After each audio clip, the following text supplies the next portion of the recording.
Hola, soy Antón Viale y soy uno de los 4 traductores, junto con Xavier Queipo, Eva Almazán y María Alonso Seisdedos, que han recibido este año el galardón del Ministerio de Cultura como el libro mejor traducido en el año 2013, otorgado a la traducción al gallego del Ulises de James Joyce.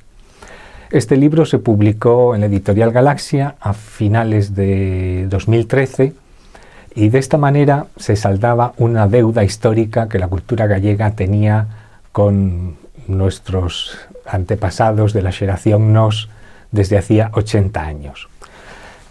Digo una deuda histórica por un hecho que quizá no sea demasiado conocido, pero hay que resaltar que el gallego fue uno de los primerísimos idiomas a los que se tradujo el Ulises de Joyce.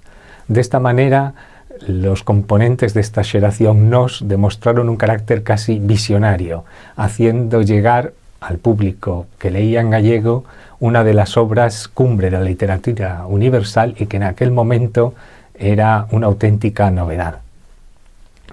Pues bien, han tenido que pasar 80 años para que se completara la traducción del Ulises, puesto que aquella traducción que apareció en la revista Nos y que realizó Otero Pedrayo únicamente abarcaba una decena de páginas. Pues bien, como digo, después de 80 años, por fin, ahora aparece en gallego íntegramente este libro, esta novela cumbre de la literatura universal. El proceso de la traducción fue un proceso bastante caótico o bastante azaroso, digamos. Todo empezó cuando en 2013 el director de Galaxia, Víctor Freixanes, en una visita a Bruselas, le propuso a Xavier Queipo que alguien de esta generación tradujera el Ulises. A Xavier la idea le pareció muy bien, lo que pasa es que no se veía con ánimos para emprender una tarea de esas dimensiones. Y entonces decidió hablar conmigo y proponerme que entrara en este proceso.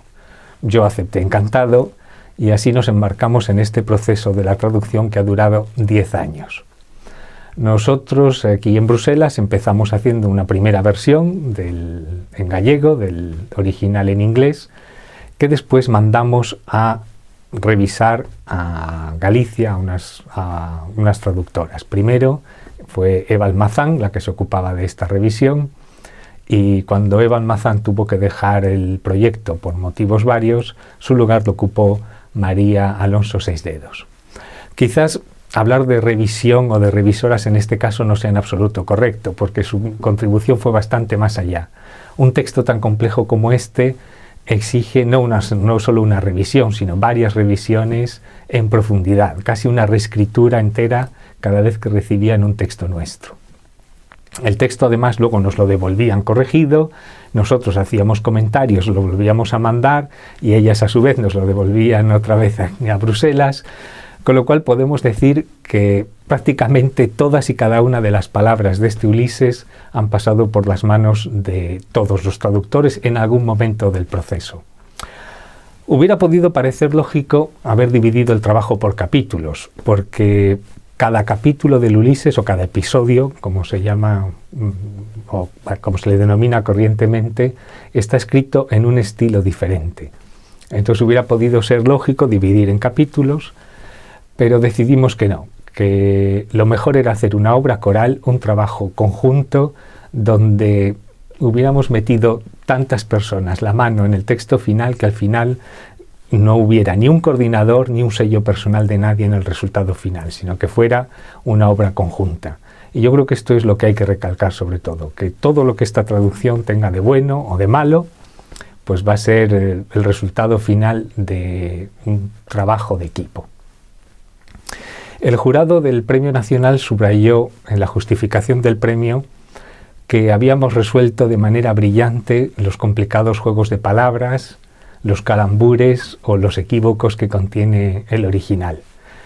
Yo no sé si en todos los casos hemos conseguido resolver brillantemente todos esos desafíos que presenta el texto, en algunos casos seguramente con más fortuna que en otros, pero sí que es cierto que nosotros en nuestra versión hemos intentado sobre todo que el texto fuera un texto legible, porque muchas de las versiones traducidas del Ulises son unos auténticos tochos que se caen de las manos a quien lo quiera leer.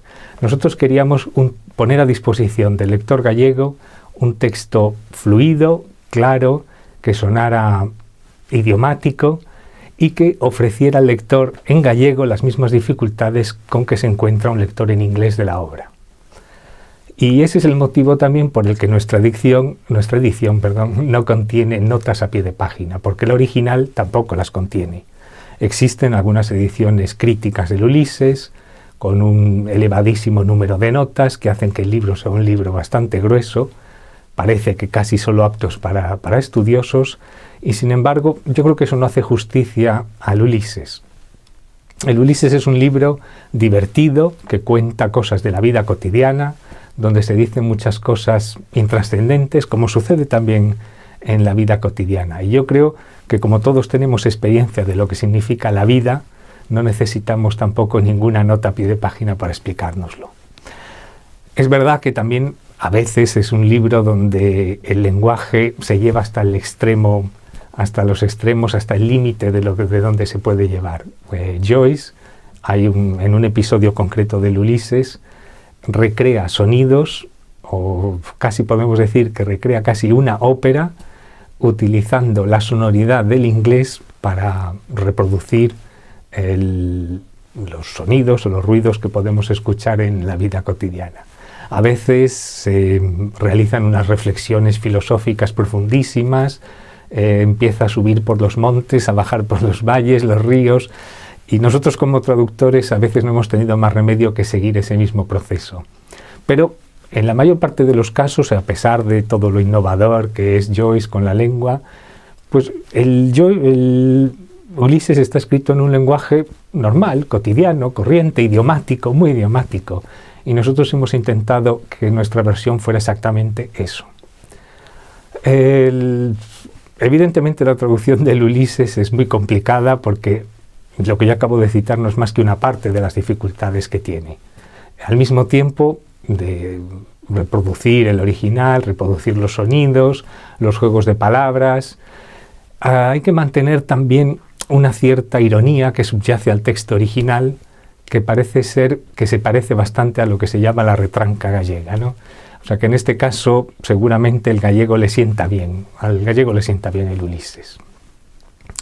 Y algunos capítulos son un auténtico desafío, como el capítulo donde se registra la evolución de la lengua inglesa desde los primeros textos de prosa anglosajona hasta llegar, pasando por todos los escritores clásicos del inglés, hasta llegar al slang del siglo XX con influencias americanas. Ahí Joyce copia o parodia los estilos de los escritores más sobresalientes en lengua inglesa.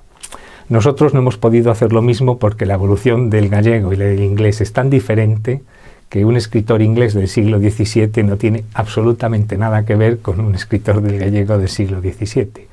Por ese motivo hemos tenido que buscar una solución alternativa y en ese capítulo lo que hicimos fue ir colocando determinados elementos para orientar al lector y que supiera en qué momento histórico nos encontramos. Ha sido más fácil quizás imitar el inglés medieval porque es mucha la literatura que existe en gallego-portugués medieval, pero ha sido bastante más difícil para lo que se llaman los siglos oscuros en los que apenas había producción escrita en gallego.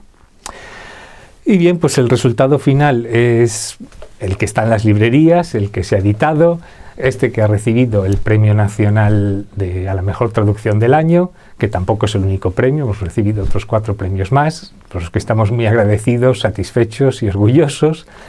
Y bien, simplemente recalcar una vez más que hemos hecho este trabajo pensando en el destinatario final de esta obra, que no es otro que el lector en gallego. Gracias.